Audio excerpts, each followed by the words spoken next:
Nate Cole had learned over the years that the worst turbulence never hit you in the air.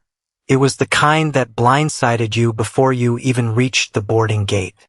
A curt voicemail from the plant manager saying, "Just a heads up, all hands meeting Thursday," and nothing more. He'd been staring at that little glowing notification all the way from Chicago. He was flying back from a brutal 2-day supplier training, the kind the corporate office funded when they wanted line workers to master a brand new piece of machinery right before breaking the news that they were slashing half the shifts running it. Nate didn't know that part yet, of course. He just knew Thursday's meeting carried a heavy, ominous weight that regular gatherings simply didn't have. His seatmate showed up late, slipping into 14C carrying the distinct, heavy exhaustion of someone who spent her days being terribly important in glass-walled rooms Nate had never set foot in. She carried a sleek leather folio she never bothered to open, and a phone she kept turning face down on her tray table like it might suddenly start arguing with her again. She didn't introduce herself. He didn't either, at least not at first, and that was fine.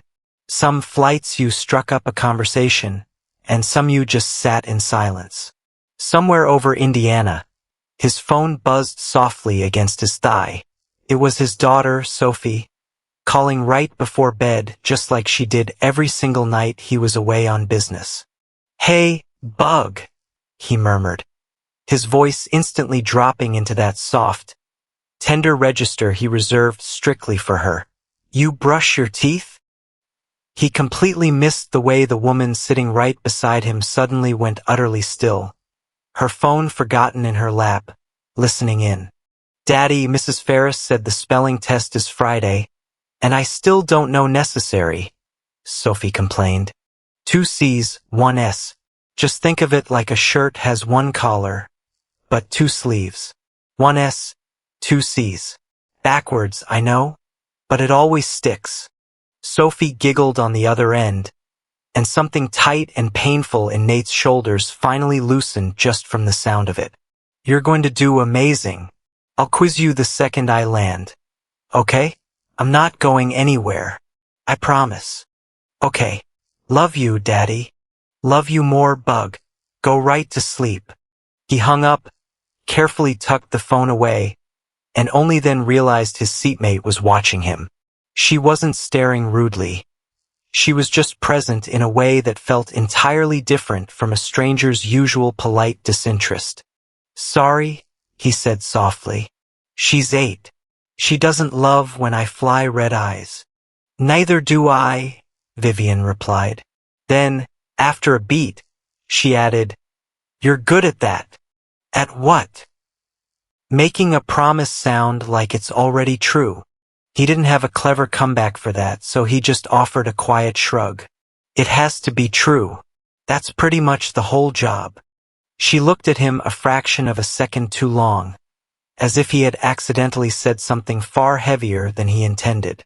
The turbulence hit not long after. Sharp, unglamorous, and violent enough to force the flight attendants to scramble back into their jump seats mid-sentence. Vivian's hand instinctively shot out and grabbed his forearm before she could stop herself. The moment the aircraft leveled out, she jerked her hand back as if burned, her cheeks flushing a pale pink. "I'm so sorry," she muttered. "Pure reflex." "You're fine. Everyone grabs something when it gets rough." She let out a short, tight laugh, mostly breath. "Long week." "Yeah," he said, turning to look out the window. "I get that." The cabin lights dimmed for the remainder of the flight. He fully expected her to go right back to her work, her phone, or whatever armored version of herself she kept reserved for solid ground. Instead, somewhere past Columbus, her head tipped softly sideways and came to rest, feather light, right against his shoulder. Nate froze. He mentally cycled through his options. Clear his throat, shift his arm away, or wake her up gently. In the end, he did none of them. She looked like she hadn't gotten a decent night's sleep in days, and there was something deep inside him, that exact same instinct that answered Sophie's bedtime calls without fail, that just couldn't bring itself to take that tiny bit of peace away from a tired stranger over Ohio. So he stayed completely still and let her sleep. She woke up somewhere over the regional airspace of Millbrook, sat straight up in a panic, apologized twice in quick succession, and frantically gathered her belongings before the seatbelt sign was even turned off. By the time Nate stood up to haul his duffel bag out of the overhead bin, she was already 3 rows ahead of him, folio tucked tightly under her arm, her phone already flashing with urgent notifications. It wasn't until he finally dropped into the driver's seat of his dusty truck in long-term parking that he noticed the heavy cream card wedged deep into the seatback pocket right in front of where she had been sitting. It must have slipped right out of her folio. It was expensive cardstock, far heavier than anything he owned, bearing a name printed in small, deliberate type, Vivian Calloway. He didn't recognize it at all. He would, however, recognize it in about 14 hours at the absolute worst possible moment. Thursday's mandatory all-hands meeting was crammed into the cramped break room simply because the plant didn't possess a single room large enough to hold everyone, which in itself told you everything you needed to know. Nate arrived early, per usual, and carved out a spot against the wall near the humming vending machines alongside Ray Dominguez, a man who had run the exact same stamping line for 19 years and possessed an eerie, unmatched talent for sniffing out bad news long before it materialized. Corporate sending someone down, Ray muttered under his breath, arms crossed. New ownership review. That's never a good sign. The heavy door swung open, and Nate's stomach plummeted straight to his shoes before his brain even caught up to the why. It was her. Her blazer was different. Her hair was styled differently. But she had the exact same tired eyes from row 14, now sharpened into an expression of absolute, unyielding corporate composure. The plant manager introduced her like she was an impending natural disaster everyone was required to respect. This is Vivian Calloway, CEO of Calloway Group. She'll be leading the review process personally. Nate felt Ray glance sharply at him and realized, with a jolt, that he must have actually gasped out loud.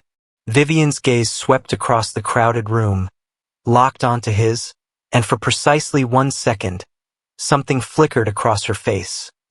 Recognition, maybe even a flash of alarm, before it was instantly locked away behind the exact same cool armor she'd worn stepping off the plane.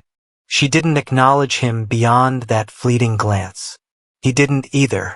It wasn't the time or place for it, and they both understood that tacitly without a single word passing between them. She dove straight into the numbers. Freight costs, aging equipment, and a devastatingly cheaper bid from an out-of-state facility that could easily absorb their entire production line. She didn't sugarcoat a single word, and Nate actually respected her for that, even as his heart hammer flickered against his ribs.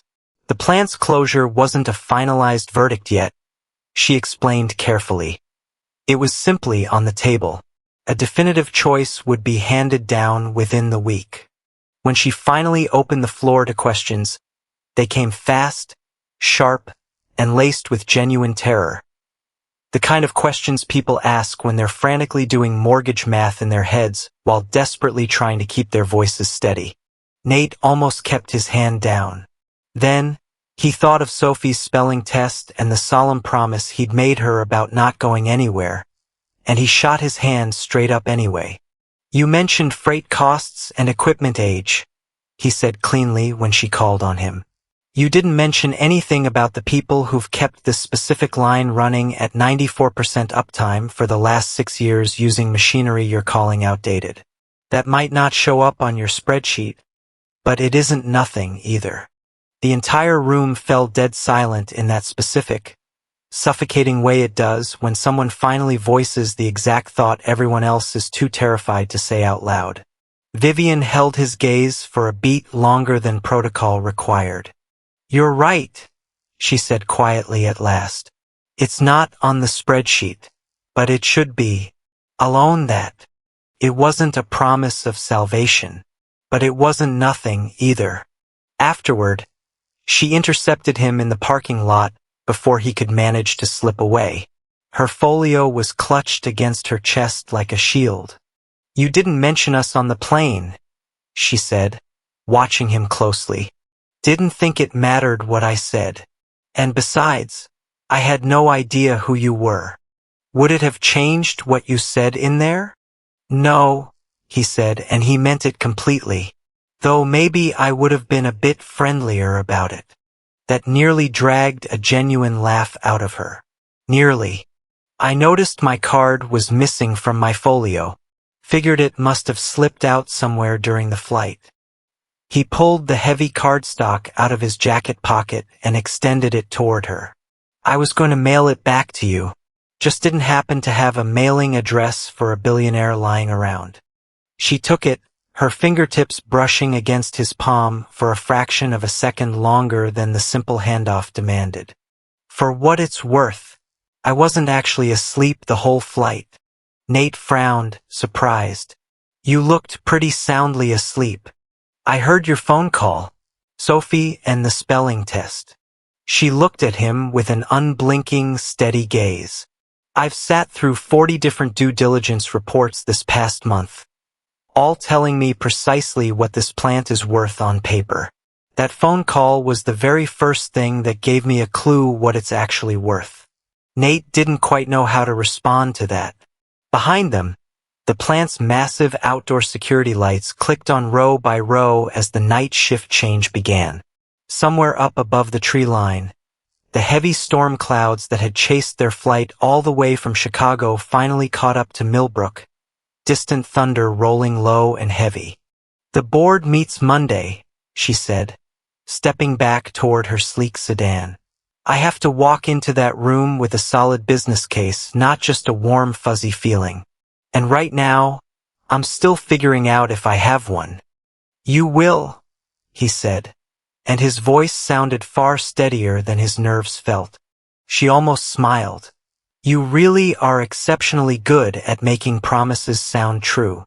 Told you, it's the whole job."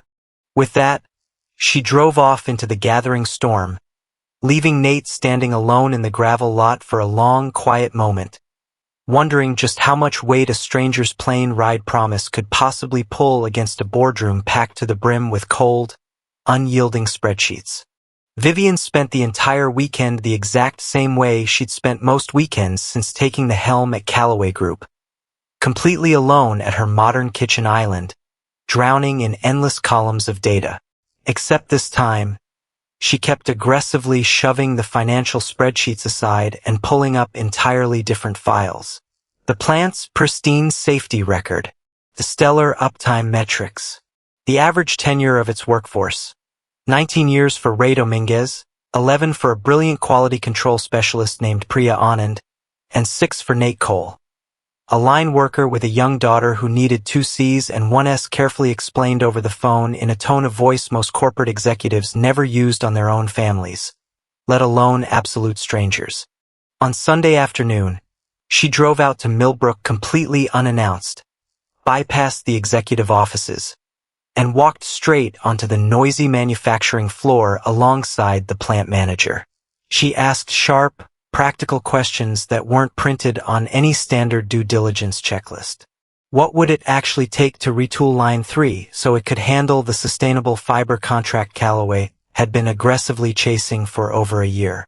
As it turned out, the cost was significantly lower than the immense price tag of shutting the plant down entirely and eating the massive severance packages. Nobody had ever bothered to run those specific numbers side by side before, simply because nobody had ever bothered to ask. By Monday morning, Vivian walked into the boardroom carrying an airtight business case, not just a vague sentiment. She presented a concrete retooling investment plan, a secured contract with a major outdoor apparel brand desperate for domestic sustainable manufacturing, and a brilliant 3-year financial projection that completely outperformed the closure math on its own terms. 2 senior board members pushed back hard, waiving prior estimates. She didn't raise her voice an octave. She simply laid out the new metrics twice with calm, unshakable authority, letting the raw numbers accomplish what shouting never could. When the dust settled at the end of the meeting, the vote wasn't unanimous, but it was more than enough. The plant wasn't closing. Some roles would inevitably shift. A slightly leaner stamping crew coupled with a much larger quality and sustainability division. And she made damn sure Nate heard that critical piece of news directly from her lips, rather than reading it in some cold corporate memo. Partly because he had earned that baseline respect, and partly because, if she was being entirely honest with herself, she desperately wanted a valid excuse to drive back out to Millbrook. She found him right after his shift ended, leaning casually against the side of his battered truck, just like he had that very first night in the parking lot. Line 3 is getting completely retooled, she announced without preamble. We secured a brand new contract. It doesn't mean every single person keeps their exact current role, but it means the plant stays open. Is that thanks to the spreadsheet? He asked, a faint, disbelieving smile touching his lips. Or was it the vending machine speech? Both, she admitted readily. Though mostly the flight. He raised an eyebrow, amused. The flight? I told you I wasn't asleep the entire time. She looked at him directly, all the polished boardroom composure completely stripped away, leaving only a tired, genuine honesty. I had just spent an entire week listening to brilliant, highly paid people explain precisely how to make this plant's closure look responsible and clean on paper. And then I overheard you promise your little girl that you weren't going anywhere. It made me realize I couldn't honestly remember the last time I had meant a promise that deeply about anything in my life. I wasn't sleeping back then. I was just lying there, listening to what an actual, honest-to-God promise sounded like. Nate didn't say a word for a long moment. Overhead, the lingering storm from Thursday had finally blown away completely, leaving the autumn sky over the plant painted in brilliant strokes of molten gold right before the twilight faded into dusk. Sophie's got another spelling test this Friday, he finally said, his eyes crinkling at the corners. A real one this time. You want to drop by? Watch me get thoroughly roasted for my ridiculous memory tricks. As it happens, Vivian said softly, I might actually be free. And this time, her smile wasn't almost anything. It was entirely real. Word traveled across Millbrook at lightning speed. Exactly the way it always does in a town small enough that everyone was related to someone on the line. Some of it was harmless small-town gossip about the high-powered CEO and the guy from stamping, but the truer, deeper version of the story was simply profound, sweeping relief. The plant stayed open. Ray Dominguez safely punched the clock for his 20th year. Priya Anand stepped up into a well-deserved promotion running the new sustainability line. Nobody threw a massive parade through Main Street. Nobody expected one either. By Friday evening, Vivian was sitting comfortably at Nate's worn kitchen table, while Sophie diligently quizzed herself on her weekly spelling list. When she finally hit the word necessary, she paused, pronounced it out loud with agonizing slowness and absolute care. 1 S 2 C's, and broke into a massive, triumphant grin when she nailed it, looking as proud as if she had just conquered the entire world. Vivian caught Nate's eye across the clutter of the kitchen table. Neither of them said a single word about promises, airplanes, or corporate spreadsheets. They didn't need to. Some things, once they finally became undeniably true, never needed to be said twice at all.